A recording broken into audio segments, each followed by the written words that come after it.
আমাদের অনেকের ধৈর্য কম। আপনাদের কি অবস্থা, ধৈর্য আছে তো? হ্যাঁ, সবার ধৈর্য আছে না? আপনাদের দেখেই বোঝা যাচ্ছে মাশাআল্লাহ খুব ধৈর্যের সাথে আপনারা একেবারে শেষ সময় পর্যন্ত আছেন। তো এই ধৈর্যের প্র্যাকটিসটা আমাদের করতে হবে।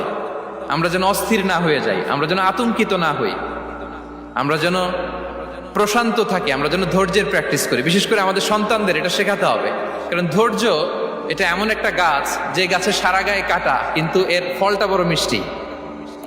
ধৈর্য এমন একটা গাছ যে গাছে সারা গায়ে কাটা কিন্তু এর ফলটা বড় সুস্বাদু। তো সেই টেস্টি ফ্রুট যদি আপনি ট্রাই করতে চান, আপনাকে ধৈর্য ধারণ করতে হবে।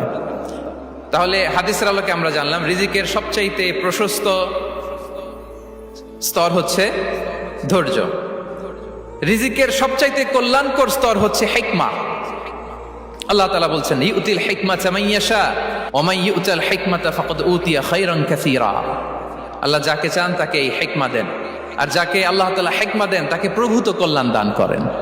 হিকমা, প্রজ্ঞা, উইজডম, নলেজ আর কমন সেন্স দুইটা যখন একসাথে হয় এটা উইজডম হয়ে রিফ্লেক্ট করে। আই রিপিট,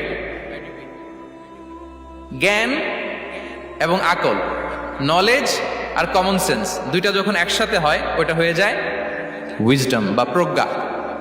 কখন কোথায় বলতে হয়, কেমন ভাবে বলতে হয়, কি করে বলতে হয়, কখন কি করতে হয়, কতটুকু করতে হয়, কোথায় যে থামতে হয়, এটা জানার নাম হচ্ছে হিকমা। আর হিকমা হচ্ছে সবচাইতে কল্যাণকর রিস্ক। সম্মানিত সুধী, এটা হচ্ছে আমার introductory discussion. The concept of রিস্কের ব্যাপারে এখন মোটামুটি আমাদের একটা আইডিয়া ক্লিয়ার হয়েছে না? রিস্ক কি, কত ধরনের হতে পারে, রিস্কের সবচেয়ে নিম্ন স্তর কি, সর্বোচ্চ স্তর কি, সবচেয়ে প্রশস্ত স্তর কোনটা, সর্বশ্রেষ্ঠ স্তর কোনটা, সবচেয়ে কল্যাণকর স্তর কোনটা। এ পর্যায়ে আমরা জানবো যে এই রিজিকের বন্দোবস্ত কে করেন। কে করেন বলেন তো দেখি? এই রিজিকের বন্দোবস্ত একচ্ছত্রভাবে আল্লাহ তাআলা এটা নিয়ন্ত্রণ করেন। তিনি রিজিকের মহাব্যবস্থাপক। যে আয়াত দিয়ে আমি শুরু করেছি প্রিয় ভাই এবং বোনেরা, ওমা মিন দাব্বাতিন ফিল আরদি ইল্লা আলাল্লাহি রিজকুহা ওয়া ইয়ালামু মুস্তাকাররাহা ওয়া মুস্তাওদাআহা কুল্লুন ফি কিতাবিম মুবিন। ভূপৃষ্ঠে বিচরণশীল যত প্রাণী আছে এই সবগুলো প্রাণীর রিজিকের ব্যবস্থাপনা আল্লাহ তাআলা নিজ কুদরতে করেন, এবং এই প্রত্যেকটা প্রাণীর স্থায়ী অস্থায়ী নিবাস সম্পর্কে, অবস্থান সম্পর্কে তিনি জানেন।